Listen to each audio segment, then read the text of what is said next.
So right now, we have a bunch of people staying over at my house, and they're from all over the country. They're all real estate investors, and we're pretty much just gathered here in Las Vegas to get together for a mastermind. Just to basically network, talk about ideas, help each other in each other's businesses, and just make friends. So that's what we're here for, and it's been a while since I've done this, but we're gonna vlog today. Also, the mastermind is tomorrow, and this is the pregame to the mastermind, so enjoy.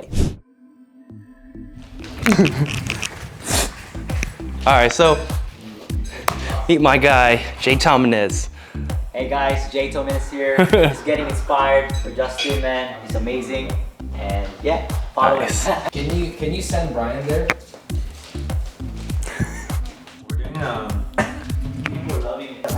You're gonna bring that notary? Oh yeah, dude. Bring the notary? Yes. Michael Sue right here on the fly, dude. All right, so we're starting the night off strong. here or outside? Oh. They want to spar, so we guess. Oh shoot, they could actually fight, dude. That's nice. That's a good thumbnail.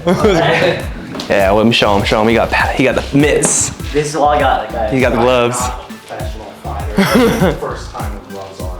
What is that? Rookie versus what? Rookie versus pro. All-star versus. All-star versus rookie. Future Flipper, this is how you initiate. Yeah. All-star program. Yeah, if you want to join Future Flipper, DM me the word coach on Instagram. Alright. Oh, so what are we doing here? We have to fighting.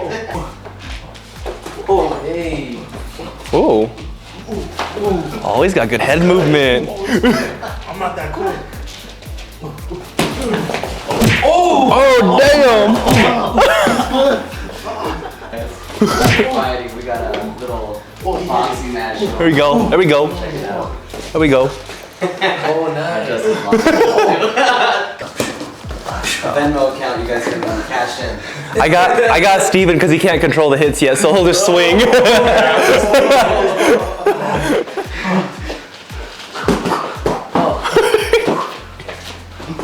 Good workout, dude. Their real estate investment company is called Knockout Offers. That's where it comes from. I'll give you a knockout offer, and we'll make sure you get knocked out with an offer. What's going on? Some clothes, dress good, feel Yeah. good. Feel good, dress good. Oh, Pat. Where y'all going? Oh, dude, my buddy Jay just gave me some CBD like recovery cream to help with soreness. That helps me so much because my knees hurt. Dang, that's. Can you see that? Ugh.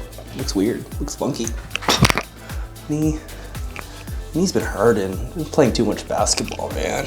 Hey Juan, do you know how to turn on the... Yeah. How do you use the shower? You pull it out, bro. Oh, Oh, you pull it up. but the wall was gonna come out. Yes, question. You gotta hold it. Push and pull. Oh my god, did you know that? Show it open. Hold on. Make this Alright. shower You're good, work. you're good. We were spending a good minute.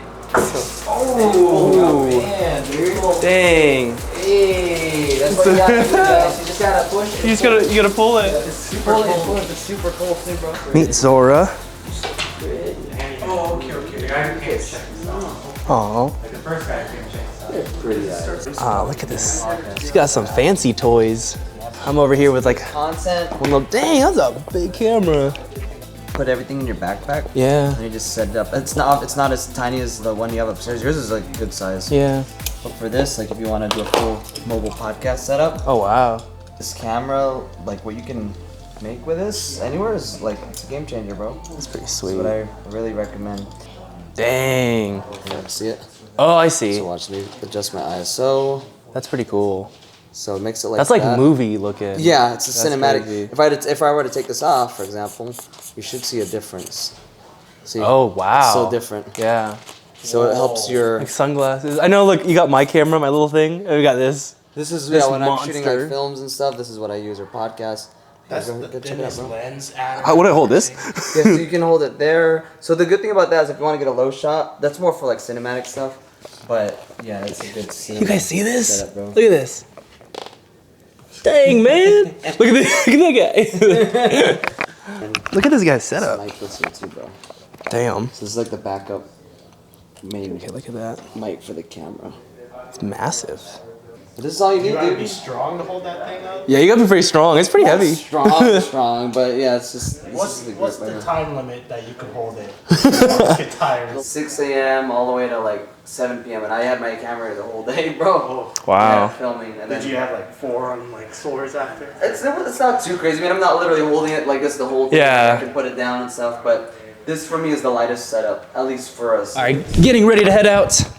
Now you can hear me because I got a new mic. You can hear me anywhere, right? Pretty cool. We're going out to a steak dinner or wherever. I don't know. I'm just going with the flow.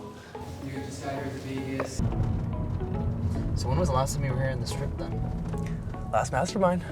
Holy cow, really? Yeah. Oh wow, so you legit don't come out here? No, like 4 times a year. Oh wow, okay. Is there a reason for that, or like you're just disciplined? I just don't like being on the strip that much. Like, Okay. the craziness. it's a lot. Like, when you live here, it's different. Like, when you visit, it's super fun. Yeah.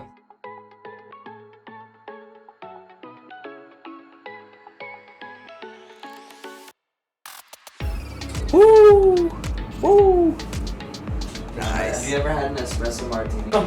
We're gonna have Pretty to good, power pretty up good. for the whole week, you guys.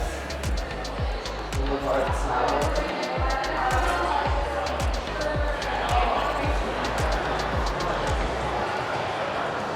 Oh, dude, it's because of 4K. I was like, this looks crisp. Yeah, It's the. 4K. I was like, dude, this looks different.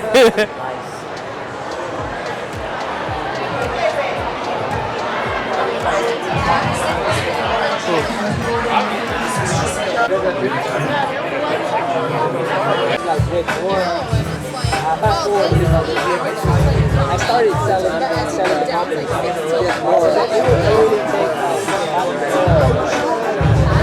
Look at him. Closing deals.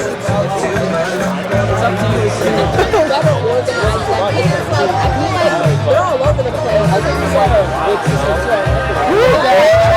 Woo, salad. We got some more. There we go, baby. What is that, guys?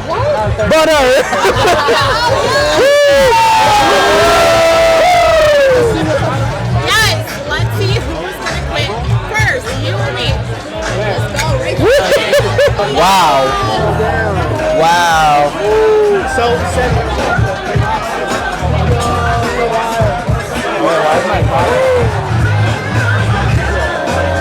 First fancy steak ever. Now we're here almost April now.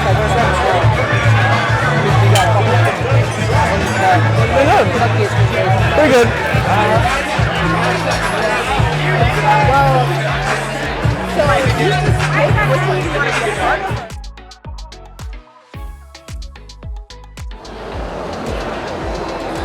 Alright, we're downstairs ready to go. Nice.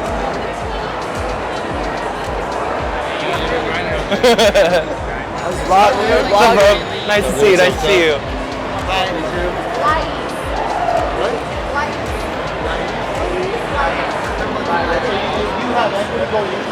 All right, we just finished up dinner. Now I'm done for the night. Some of the people are still out gambling and like hanging out, but my social battery's done. Gonna go back to the house, probably record a podcast with my buddy John. So it'll be fun. I told him I'm preparing I was for. actually like falling asleep while driving. I was like, oh. Oh dang! I need, You didn't get a lot of You sleep last slept night. late with us too, and then you woke up early for work. Yeah, because they slept in a little bit more. Yeah, I slept in a little bit. So I'm drinking a little coffee. It's trying to offset a little. We're trying to train our body right now, because I'm used to waking up early, like at 6. Mhm. But for Future Flipper this week, Oh yeah. we're gonna be going out. Yeah. Out past midnight. I told him I was like, I gotta get ready for You know, staying like, out late. Last time when I passed out, there's a video of Jeremy going like. Let's see, so we're gonna go. And now we're gonna go. Yes, sir. Or yes, miss. What was your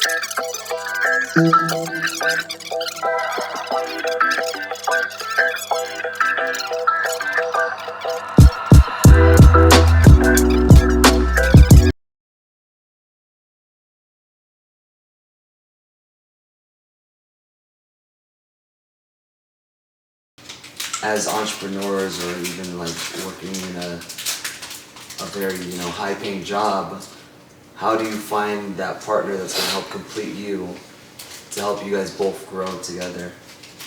You know? I think it's so this is something I've realized. It's not necessarily like, I guess to some extent it's finding a good partner, but a lot of it's like just like you have to be very clear with expectations. And even when like when you're very unhappy, you're like, hey, like I'm very upset with how this turned out, like you have to be very open and like gentle with how you say that. But like, hey, like I need my time, I need my me time, I need my time to work. But I promise you, like if I have all this focus time for me, like when it's our time, it's like I'm focused on you. Because from the longest time, dude, I would struggle to separate them. Like when I was with my girlfriend, I'd like work with her, and sometimes when I was working, I'd answer her calls. And so now like there had to be like a fine line for me at least. But it was a lot of like, I don't think it's finding a perfect partner. I think it's a lot of just like talking things through together. Okay. Because at first, that was my mindset. It's like, no, I gotta find the perfect person. But I feel like there is no perfect. Everyone has flaws, and it's like, what can you deal with, what can you not? And if someone's willing to, like, my biggest thing is if you're willing to listen and like change, then I'm willing to listen and change, like for things that make you unhappy too. And so that was the biggest thing for me. But, I'm still working through it. Yeah. Each other, you know? Just coming out. You can cut it. But I just feel like I've come to the definition of like when you truly come to love someone and open yourself up completely and open up your like all your vulnerabilities and just be your genuine self with this person, give yourself completely to this person, like you'll always have some sort of connection with them, like you'll always love them even if it didn't work out. I think it's great that you say that, because I think a lot of people, for example, like kids, when you have a kid, a lot of my friends that have kids, it changes you so much. It's like that's selfless love. You would do anything for that kid no matter what. Even if they're wrong, you're still gonna do no matter what you can to help them out. The same with like your partner. If you truly love them, you'll do no matter what you can to help them out. Your partner is someone you chose and you can change. But a kid is always part of you. I think it's and for some people, I think that they need that to feel that, and others, might be able to learn that like before ever having kids. And some people just never learn it. So I chose to do this. Like I want to give and like love to love, without truly without the expectation that it back. That's really hard. That is, but I think there's a fine line between where I also think reciprocity has to exist in a relationship. Because if that other person were to truly love you as much as they say they do, there would also be a sense of selfless love coming from them. And so to begin with, you wouldn't even feel what you're talking about. Right. That's true. Does that kind of make sense? True. So like when I give gifts, when I do stuff for people I love, I do it from my heart. I never think about what I'm getting back. But yeah, sometimes it does come to the point where it's like, hey, I've been doing this for you like all the time, and you never do anything for me. For you to like truly like build that relationship with people and feel comfortable with it, it has to be effortless, right? In the long term, not in the short term. In the short term, like you might be putting in effort, right? It's like when you meet new people, like you might feel attracted, and you might feel that like you vibe with someone, you might feel a certain way, and that's how it starts. The long term is that it's comfortable, it's effortless. You're best friends, you sit down, you might not even talk for 2 hours, just sitting next to each other is like really cool. Right? So it's like, eventually, it's not that necessarily you're expecting them to do something for you. I realized that. So when I was in the hospital last year with COVID, I got hit pretty hard with it. I consider myself healthy. I work out twice a day, have a diet, everything. But I was in the hospital in Germany, the doctors didn't speak English, and I had pneumonia in both lungs, I was coughing blood out, I had all the symptoms you could think of.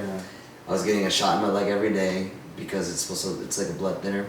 And the reason my why to keep going was like, if I were to die right now, would I be happy with what I've done in this world? Being in the military, I'm happy I did that, but would I have left my impact or legacy yet? And I was like, no, I didn't do what I wanted to accomplish. I didn't get to retire my parents and gonna help my family experience those things that they've never got to experience yet. And that's actually when I signed up for my real estate courses for traditional real estate. And I was like, I'm getting out of the military, I'm gonna go all in on what I want to do. And it made me realize too, life is short. Before I used to be a workaholic. But when I was in the hospital, I was like, if I were to die right now, I'd lose literally everything. You worked so hard for nothing. All for that, yeah. Dude, I'm the same way. I was like, because there's a lot of decisions. I was telling, I don't know, I was telling you, you might have been asleep, but I was talking to JT and them. I was like I was originally going to be an investment banker, but then I looked at like the end goal. Whew, so it's the morning after. It was a great night. I mean, we had some great conversations. That was probably like the best conversation I've had with people in a long, long time. Like at the end of the night, I didn't really go out and continue to like drink or gamble or anything like that, but I came home and I just talked with a couple of guys who were at my house, and we just went deep into conversation about like relationships, dating, life, the meaning of life, like all that stuff. And it was a really, really good talk. It was a good fun night. I mean, you got to see yourself. Like we got to eat out. First time I've ever been to a steakhouse myself, which is pretty cool. Yeah, and I'm excited for the upcoming days. So like today is the actual first mastermind day, technically the first party day, where we get to network at a bar and just hang out and meet all of our friends that we never talked to. So it'll be exciting, but thank you so much for watching and see you the next one. Peace.